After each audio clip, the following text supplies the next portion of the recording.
नमस्कार, मैं डॉक्टर अनामिका एक बार फिर से आपका स्वागत करती हूं अपने channel Hindi by doctor Anamika में। आगे बढ़ते जाते श्रृंखलाओं के क्रम में आज का हमारा विषय है क्रिया विशेषण। क्रिया विशेषण प्रयोग के आधार पर शब्द का एक भेद है। क्रिया विशेषण की बात सुनकर कभी कभी बच्चे घबरा जाते हैं, परंतु घबराने वाली कोई बात नहीं है। एक अत्यंत सरल कह सकते हैं विषय है, अत्यंत सरल। सिर्फ इसे ध्यान से थोड़ा सा समझने की, अपने नाम में बहुत कुछ छिपा कर आया है, तो जिससे हम आगे परिचित भी हो चुके हैं। आगे बढ़ते हैं, क्रिया विशेषण को बहुत ही आसानी से और सरल तरीके से समझ जाते हैं। लेकिन उस समझने से पहले मेरे चैनल को लाइक करना नहीं भूलें। आगे बढ़ने से पहले मेरे चैनल को लाइक जरूर करें ताकि मेरा मनोबल ऐसे ही बढ़ा रहे। बात करते हैं क्रिया विशेषण की। क्रिया विशेषण दो शब्दों के मिलने से बना है, ठीक है ना। अपने नाम से स्पष्ट हो रहा है कि यहां पर दो चीजें लिखी गई हैं और इन दोनों से हम पहले परिचित हो चुके हैं, है ना। जिसमें से एक है क्रिया और दूसरा है विशेषण। दोनों से हम परिचित हैं, है ना। पहले हमने इसे पढ़ रखा है, जान रखा है, इसके विषय में सुन रखा है। तो जिसके विषय में पढ़ जान सुन रखा है वो तो ऐसे ही थोड़ा आसान लगने लगेगा। क्रिया यानी काम, क्रिया यानी काम, ठीक है। और विशेषण विशेषता बताना।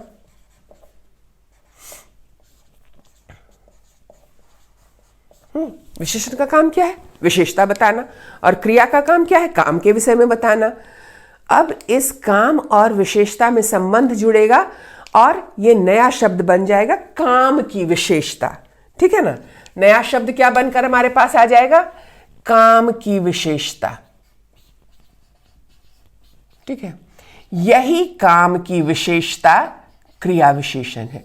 जब हम किसी के काम यानी क्रिया की विशेषता बताएं, उसके काम की खासियत को बताएं, तो उसे हम क्रिया विशेषण कहते हैं, ठीक है ना।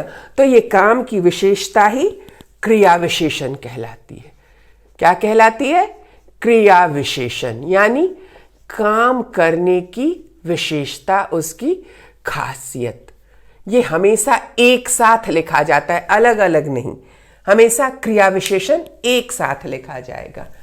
क्रिया की विशेषता बताना, तो अपने नाम से इसकी परिभाषा भी स्पष्ट हो जाती है कि क्रिया की विशेषता बताने वाले शब्द क्या कहलाते हैं? क्रिया विशेषण कहलाते हैं। क्रिया की विशेषता बताने वाले शब्द, क्रिया की विशेषता बताने वाले शब्द क्रिया विशेषण कहलाते हैं, ठीक है ना। ये शब्द हमेशा क्रिया की विशेषता बताएंगे, क्रिया विशेषण कहलाते हैं। इनका काम ही है काम की विशेषता बताना, है ना। फिर हम यहां कुछ उदाहरण लिखेंगे क्रिया विशेषण शब्दों की, ताकि आपको याद रहे कि ये क्रिया विशेषण शब्द के उदाहरण है। और नीचे तो हम और भी ज्यादा, जब हम इसके भेदों की चर्चा करेंगे तो हम और ज्यादा ढेर सारे उदाहरणों के साथ बात करेंगे। तो यहां मैं कुछ उदाहरण लिख रही हूं। हम सबों ने इसे सुन रखा है। धीरे धीरे, जब कोई आदमी काम में तीव्रता नहीं लाता तो हम कहते हैं धीरे धीरे काम करता है। लगातार, काम की विशेषता बता सकते हैं, लगातार काम करता है, ठीक है। धीरे धीरे काम करता है, लगातार काम करता है। फिर हम कह सकते हैं आज आएगा, प्रतिदिन आएगा, ये भी तो कह सकते हैं, तो आना। फिर हम कह सकते हैं भीतर, बाहर, कम, ज्यादा, ये सब काम की विशेषताएं हैं, ठीक है। काम की विशेषताएं हैं। काम किस प्रकार से विशेष हो जाएगा, खास हो जाएगा, यही क्रिया विशेषण है। ये जो क्रिया विशेषण है ये अविकारी शब्द है, अव्यय शब्द है। क्रिया विशेषण क्या है? अविकारी या अव्यय शब्द है। अविकारी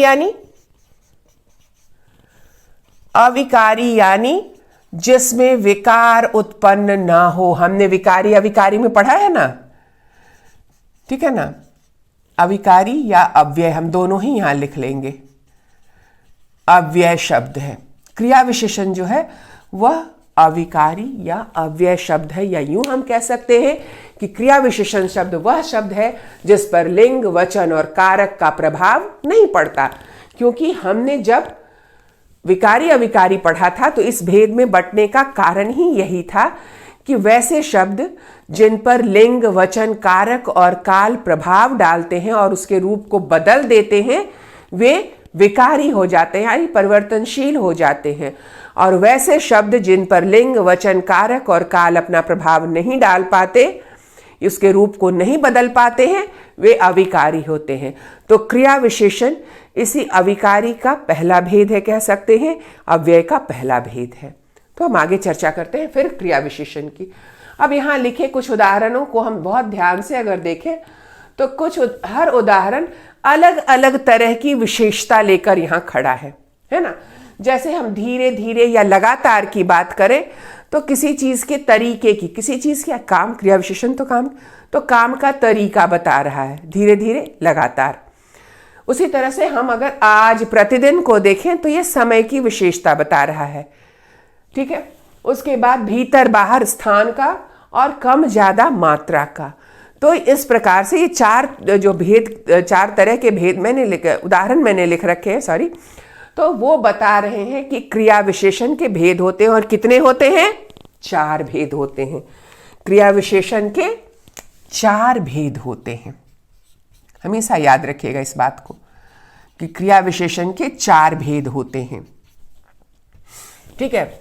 अगर आपका बहुविकल्पीय प्रश्न में आ जाता है कि क्रिया विशेषण निम्न में से कौन से शब्द का किस शब्द का भेद है, तो नीचे अगर लिखा हो अविकारी तो आप अविकारी का चुनाव कर लेंगे। लेकिन अगर लिखा हो पहला अविकारी, दूसरा अव्यय, तीसरा उपरोक्त दोनों या 1 और 2 दोनों, और चौथा लिखा हो इनमें से कोई नहीं, तब हम तीसरे विकल्प का, यानी क्रिया विशेषण को हम अविकारी भी कह सकते हैं और अव्यय भी कह सकते हैं, तो हम तीसरे विकल्प का चुनाव करेंगे। अगर दोनों एक साथ दिए गए हो तब, और अगर दोनों एक साथ नहीं दिए गए हो, या तो अव्यय दिया हो या अविकारी, तो हम जो भी दिया गया उसका चुनाव कर लेंगे। समझ में आई बात? अब आगे बात करते हैं क्रिया विशेषण के भेद की। ये प्रयोग के आधार पर शब्द भेद है। विकारी और अविकारी में से अविकारी का पहला भेद है या अव्यय का पहला भेद है। अब ये अलग अलग भेदों, अलग अलग जो उदाहरण है उसके आधार पर क्रिया विशेषण के 4 भेद होते हैं। और इसके पहले भेद को हम कहते हैं, हम विशेषता बता रहे हैं ना, तो सबसे पहले हम बताएंगे विशेषता कैसे कैसे क्रिया की बताएंगे। क्रिया कहाँ हुई, है ना, ये विशेषता हम क्रिया की बता सकते हैं। क्रिया कब हुई, क्रिया कैसे हुई और कितनी हुई, ये 4 प्रकार की विशेषता हम इसकी बता सकते हैं। कब, कहां, कब, कैसे और कितनी। कहां, कब, कैसे और कितनी क्रिया हुई, यही विशेषता बताना क्रिया विशेषण का काम है। तो क्रिया कब हुई, कहां हुई और कैसे हुई। तो सबसे पहला स्थान, क्रिया कहां हुई, स्थानवाचक क्रिया विशेषण।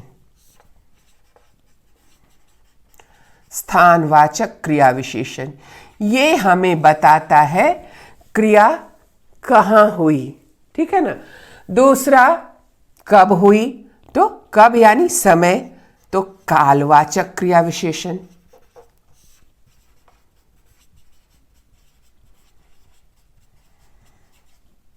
फिर कैसे हुई, तरीका, तो रीतिवाचक। रीति का अर्थ होता है तरीका या विधि, तो रीतिवाचक क्रिया विशेषण। और कितनी हुई, मात्रा, है ना, कितनी हुई, मात्रा, तो परिमाणवाचक क्रिया विशेषण। परिमाणवाचक क्रिया विशेषण। परिमाण का अर्थ मात्रा, ठीक है ना, परिमाण का अर्थ मात्रा हमने विशेषण में देख रखा है। अब यहां देखेंगे, ध्यान देंगे ये स्थान बताता है क्रिया कहाँ हुई। कालवाचक क्या बताता है, कब हुई। रीतिवाचक बताता है कैसे, और परिमाण बताता है कितनी। तो ये क्रिया की विशेषताएं हैं। ये 4 प्रकार से हम क्रिया की विशेषता बता सकते हैं, काम की विशेषता बता सकते हैं। तो सबसे पहले स्थानवाचक क्रिया विशेषण। क्रिया के स्थान संबंधी विशेषता बताने वाले शब्द। स्थान संबंधी यानी क्रिया होने के स्थान की विशेषता बताने वाले शब्द।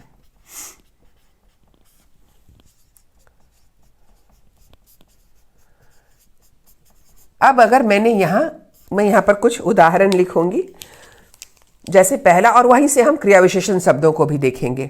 जैसे पहला उदाहरण मैं यहां लिखूं, वह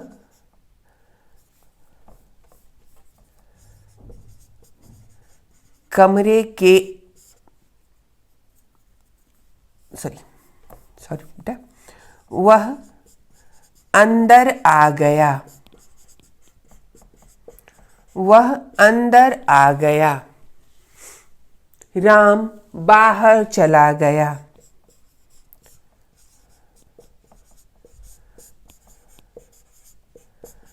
सामान भीतर रख दो।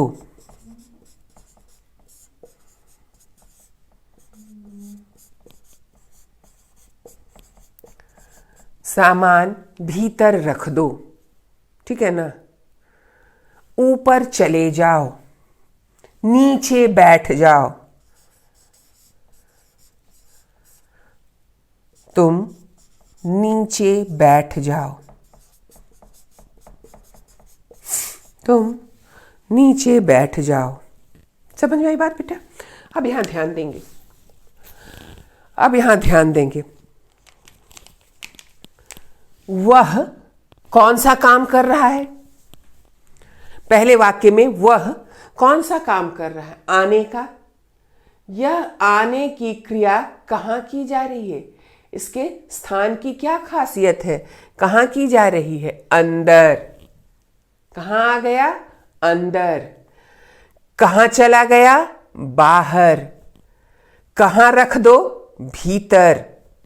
कहाँ बैठ जाओ? नीचे। ये सब स्थान है।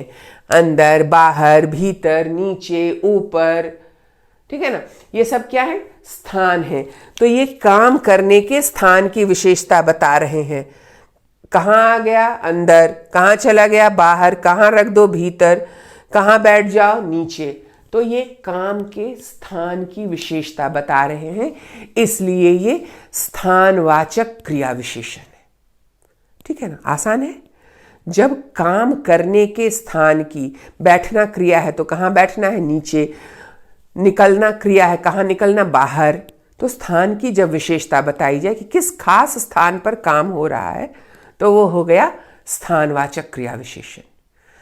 काम होने का स्थान क्या है, ये विशेषता बताने वाले शब्द क्या हो जाते हैं? स्थानवाचक क्रिया विशेषण कहलाने लगते हैं। ठीक है ना। अब आगे बात करते हैं कालवाचक क्रिया विशेषण की। ये क्रिया के समय की विशेषता बताता है। क्रिया के समय की विशेषता।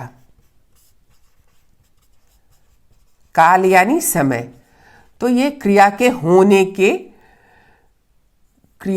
होने के समय की विशेषता।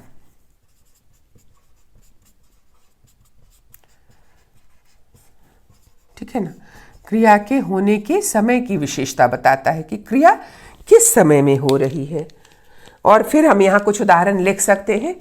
वह कल आएगा।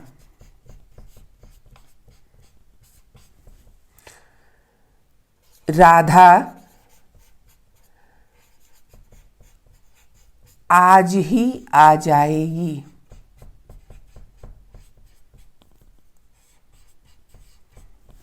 ठीक है। कल, आज, परसों, अभी, प्रतिदिन। अखबार प्रतिदिन देना। मान लो हम अपने अखबार वाले को कह रहे हैं कि तुम अखबार प्रतिदिन देना। अखबार देने का समय कैसा है? प्रतिदिन, हर दिन देना है उसे। उसी तरह से वह रात भर पढ़ता रहा।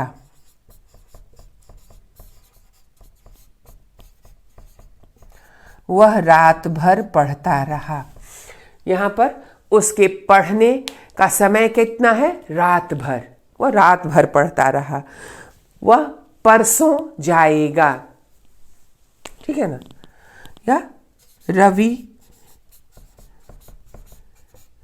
परसों जाएगा।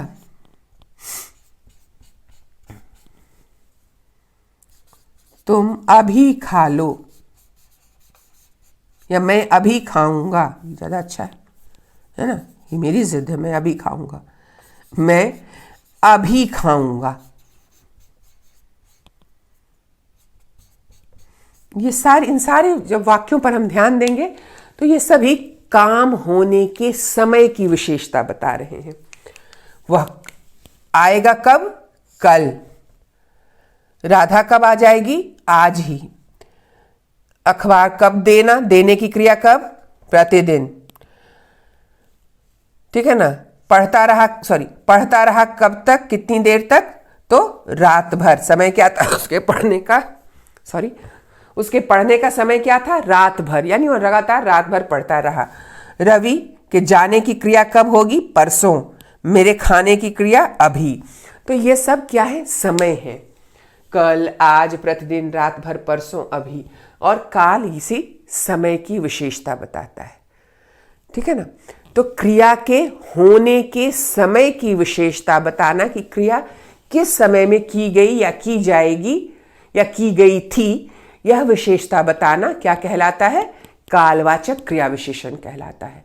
ये क्रिया के काम होने के समय की विशेषता बताता है, ठीक है?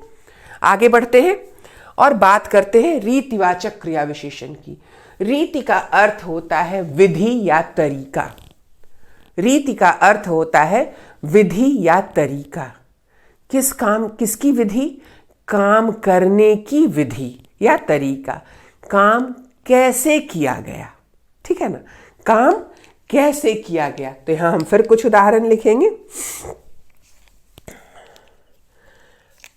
काम करने के, काम यानी क्रिया भी लिख सकते हैं। क्रिया के होने के तरीके की विशेषता, तरीका या विधि की विशेषता क्या कहलाएगी? रीतिवाचक क्रिया विशेषण, ठीक है ना? फिर हम यहां कुछ वाक्य लिख लेंगे रीतिवाचक क्रिया विशेषण से संबंधित।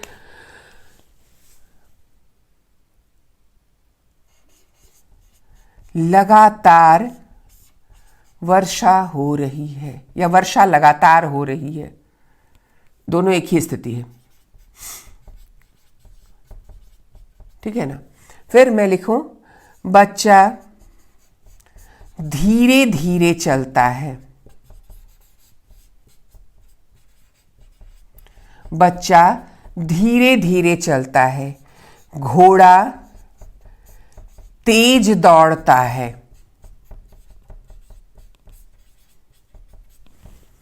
बात समझ में आ रही? विद्यार्थी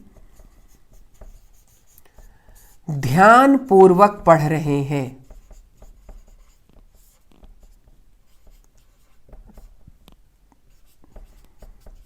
विद्यार्थी ध्यान पूर्वक पढ़ रहे हैं, ठीक है? वह सहसा आ गया।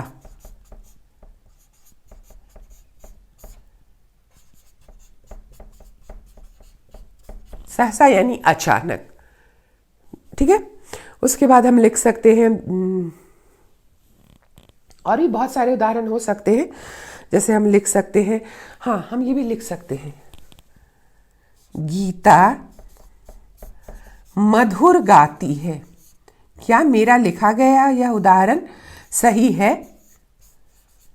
हाँ, ये बिल्कुल सही है। कैसे? आप सोच रहे होंगे कि मधुर तो विशेषण शब्द है, मैम आपने तो यहाँ पर इसे लिख दिया क्रिया विशेषण में, तो हम देखेंगे कि यह अंतर कैसे होगा। हम ये भी देखते हैं, इसलिए हमने यहाँ कुछ शब्द ऐसे लिखे हैं।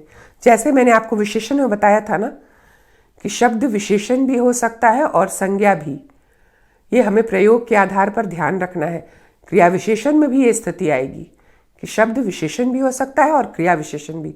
हमें ध्यान रखना होगा कि वह विशेषता किसकी बता रहा है, संज्ञा सर्वनाम की या क्रिया की। तो रीतिवाचक क्रिया विशेषण में हम इस बात को ध्यान में रखेंगे। अब हमने यहाँ लिखा लगातार वर्षा हो रही है। ये लगातार किसकी विशेषता बता रहा है, वर्षा की या होने की? वर्षा होने के तरीके की है ना। तो ये लगातार क्या हो जाएगा, क्रिया विशेषण हो जाएगा रीतिवाचक, यानी वर्षा होने का तरीका क्या है, लगातार, बिना रुके हो रही है। बच्चा धीरे धीरे चलता है, बच्चे के चलने की विशेषता क्या है, तरीका क्या है उसका, धीरे धीरे। घोड़े के दौड़ने का तरीका क्या है, तेज। विद्यार्थी के पढ़ने का तरीका क्या है, ध्यानपूर्वक। उसके आने का तरीका क्या है, सहसा या अचानक। उसके गाना का तरीका कैसा है, मधुर। तो ये काम करने के तरीके की विशेषता बताएगा कि काम किस तरीके से किया जा रहा। अब यहां ध्यान देंगे, तेज और मधुर ऐसे शब्द हैं जो विशेषण भी हो सकते हैं और क्रिया विशेषण भी हो सॉरी क्लास। तो तेज एस और मधुर जो दो शब्द मैंने यहां लिख रखे हैं, ये ऐसे शब्द हैं जो विशेषण भी हो सकते हैं और क्रिया विशेषण भी हो सकते हैं। तो काफी सावधानी यहां हमें रखनी पड़ेगी जब हमें ऐसे शब्द आ जाएं। तो बस यही छोटी छोटी सावधानियां रखनी है, बाकी चीजें तो बड़ी स्पष्ट हैं। हमें ध्यान देना होगा कि तब ये ध्यान देना होगा कि ये शब्द क्रिया की विशेषता बता रहे हैं या संज्ञा सर्वनाम की। अगर हमारा वाक्य यहां घोड़ा तेज दौड़ता है की जगह लिखा होता विद्यार्थी तेज है ना, या तेज विद्यार्थी सफल होते हैं, तब अगर हमने लिखा होता तेज विद्यार्थी, तो तेज शब्द विद्यार्थी की विशेषता बता रहा और विद्यार्थी संज्ञा है, तो वहां तेज अगर वाक्य में इस प्रकार से प्रयुक्त होगा तो तेज क्या हो जाएगा, संज्ञा हो जाएगी। लेकिन अगर यहां तेज जो है वो विशेषण हो जाएगा और अगर लिखा है घोड़ा तेज दौड़ता है, तब यहां दौड़ने की विशेषता बताई जा रही। कैसे दौड़ता है, तेज दौड़ता है, दौड़ने के तरीके की विशेषता है तेज। वहां विद्यार्थी तेज है लेकिन यहां घोड़ा के दौड़ने की तरीका तेज है। तो ये तेज शब्द आपके लिए थोड़ा सा सोचने की, ऐसे शब्द आए तो सिर्फ थोड़ा सा ध्यान दे देना है कि विशेषता किसकी बताई जा रही है, क्रिया की या संज्ञा सर्वनाम की। बस कभी कभी जब आप ऐसे शब्दों में फंसे तो इसीलिए मैंने यहां लिखा है गीता मधुर गाती है।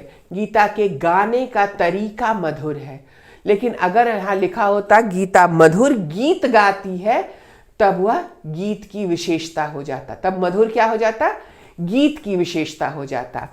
इसीलिए इस बात को ध्यान में रखेंगे कि चीजें आसान जरूर होती हैं, पर कहीं कहीं हमें थोड़ा सा विचार करने की जरूरत होगी अगर स्थितियां ऐसी आती हैं। तो कुछ शब्द विशेषण और क्रिया विशेषण दोनों ही हो सकते हैं, तो प्रयोग के समय इस बात को ध्यान में रखेंगे। ठीक है, उम्मीद करती हूँ क्लियर हो गया होगा। और अब बात करते हैं परिमाणवाचक विशेषण की। ठीक है ना, तो परिमाणवाचक, परिमाण यानी मात्रा, किसकी मात्रा, क्रिया की मात्रा।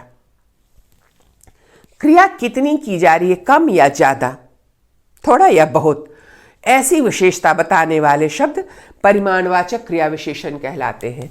यानी क्रिया की मात्रा,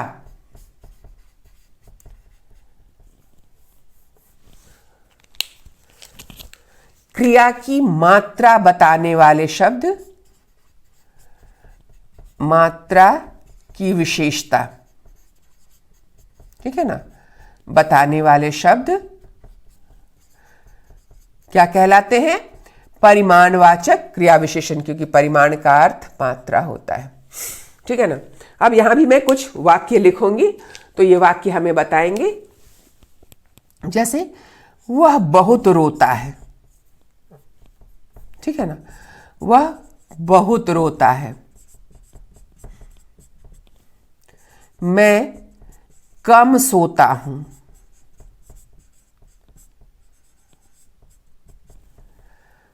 राधा थोड़ा पढ़ती है